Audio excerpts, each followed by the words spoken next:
the parallels between Trump 2.0 and the early days of the Third Reich are really frightening.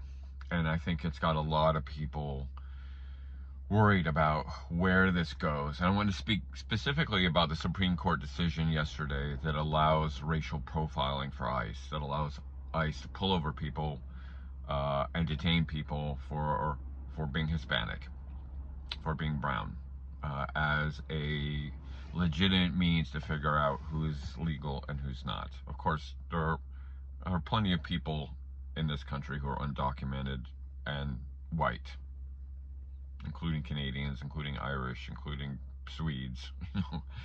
But we have a racial tinge to this immigration climate we're in, and I'm mindful of the first law in April 1933 that the Nazis passed, which is a law for the restoration of civil services, which allowed the government to go after Jews in civil service.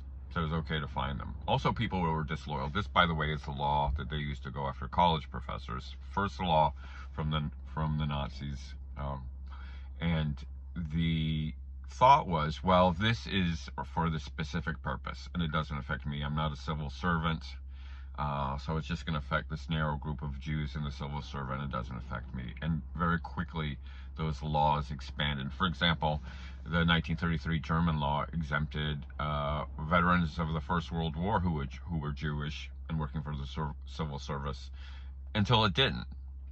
And so this Supreme Court decision will start with legitimizing racial profiling of Hispanic people for ICE, and then will be used as a precedent to add more racial profiling to police on the street, and on and on and on. It's the slippery slope that we're in. And so this is scary because the Supreme Court is supposed to be a guardrail, but obviously they are not, as Justice Sotomayor said in her dissenting opinion yesterday.